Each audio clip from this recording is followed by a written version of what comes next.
So it was a mixed bag for the Basic Education Minister Angie Motshekga today. On the positive front, Sadtu has suspended its go-slow and is no longer demanding she resign. But on the negative front, a report into the state of teaching in the foundation phase shows teachers are still struggling to teach the early graders basic maths and literacy. The Minister joins us now from our Cape Town studios. Good evening and thank you for coming in. The report, as we've mentioned, grades 1, 2, 3 teaching is poor. The ability of those children to read is weak, and they are, as a consequence, likely to struggle for the rest of their lives. Why is that, Minister?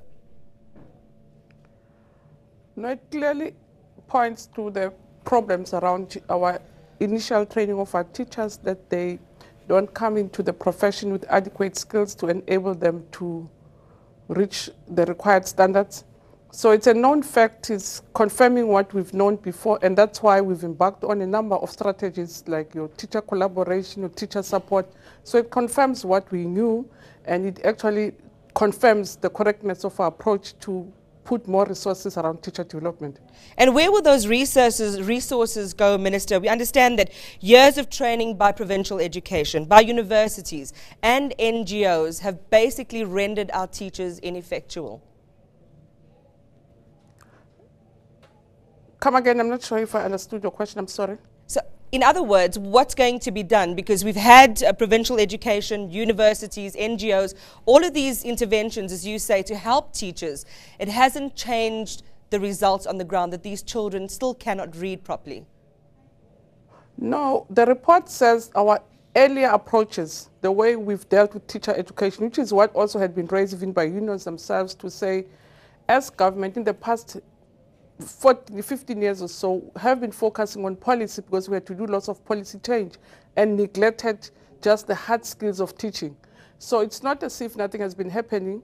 What we are currently doing with our universities, with NGOs themselves, but also with different role players and professionals, we are using a different strategy. That's why from last year, we launched what we call a teacher collaboration partnership. For instance, Sadtu this week was launching its own teacher development program, which is not only going to focus on policy, but is going to focus on the hard skills that teachers need. But Minister, so isn't that logic? The research reflects on what happened in the past, and as I said, confirms the correctness of the approach that we're now taking. But isn't it logical, Minister, that the first approach should be that when a teacher is in the classroom, that their first call of duty is to make sure that they are able to teach? The report, according to the report, teachers can't analyze, they can't think independently. Clearly the focus has been misplaced all this time. No. Teachers are trained first, not by their employer.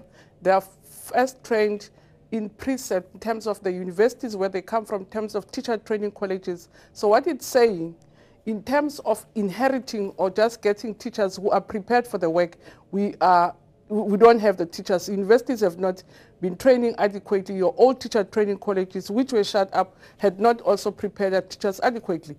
The work that we have as a department is actually in service to really refresh their skills. But the report is saying, which has been commissioned by us, by the way, NEED is our structure.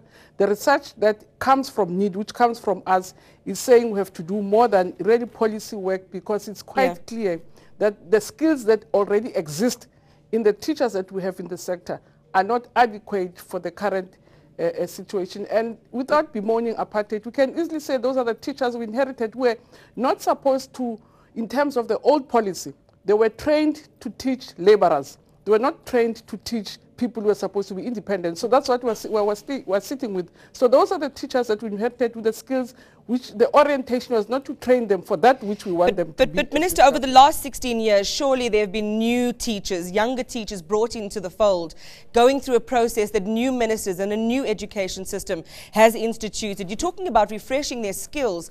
The report surely indicates that these teachers need to be retrained altogether. Will they be sent back to school? No, you should look at the cohort of teacher, the age group that is there in the system, and which is also another threat that we have as a sector, that in the main, we have old teachers, which is also a very serious threat that we have as a profession, that most of the teachers in the system are the old teachers. We have a very aging crop of teachers. Yes, we've been getting young people. We've come with new skills and fresh skills, and they have made a difference. But it's saying, in the majority. So it's not all teachers who are not able to teach, and that's why we're getting results wherever we're getting them. But the report is saying the majority of teachers in our system were not adequately trained for the times in which they're supposed to train and for the purpose that we want them to teach for. Yeah, Minister, like you pointed out, I mean, this study was commissioned by your department, and that's a great thing. The point is there's still a long way to go. When we look at the unresolved textbook crisis in Limpopo, the teacher strikes, that rude, protest using the undergarments to make a point, calls for your resignation. I know that Sadtu has rescinded that now. Are you demoralized at all, Minister, by the way things have deteriorated over the last few months? No, I think my attitude is that, I mean, there's a saying in my language that more people who stay together and work together are bound to fight. It's very healthy, it's very necessary so that you can be able to have a healthy and strong relationship. So I'm not phased. I think it's a normal thing in life that if you work together, you live together, you're going to fight, and through those fights, you strengthen your relationship. So.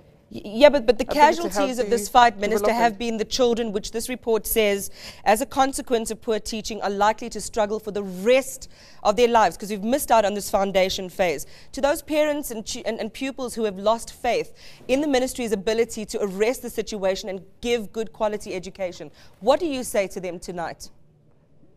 No, in 2012, there was no fight at all between us and Sadtu or any other teacher union. The research was done in 2012, so it will be, I think, incorrect to assign the difficulties. Minister, there were go-slows, over Easter. There were absentees in class. Sadtu handed over that memorandum just a short while ago. I'm saying the report that we are referring to, it's a report of studies done in 2012. And in 2012, there was no strike. So I don't think we should link things which are not linked. It's not But let's talk to the parents, Minister. 2012, unless we're talking about something else. If we're talking about the strike, let's talk about it. But if we talk about the report, let's talk about the report. Well, I'm talking about everything as a collective, Minister. I'm talking about the negativity in the department as a collective. You say you're not demoralized by that. You're talking to pupils and the teachers and the parents of these pupils now, some of whom have been indelibly affected by poor teaching quality in school and, in fact, absenteeism. What do you say to them tonight to give them confidence in your ability to take the situation and evolve it? But you'll also accept that quite a number of parents also that I speak to are very encouraged, are very hopeful. They are aware that as government we're doing our best under the circumstances to make sure that their children have a future. For the first time as government, we're able, for instance, to have a number of African kids passing distinctions, going to qualifying for courses that they would have never qualified before. So as much as there are parents who really feel anxious about the future of their kids, but I can also tell you that there's also a number of parents who really see the work that we're doing and are very excited and are very hopeful that indeed tomorrow will always be better for their kids. We appreciate your time. Thank you for coming in, Basic Education Minister Angie Motshekga. News that moves. eNCA.com.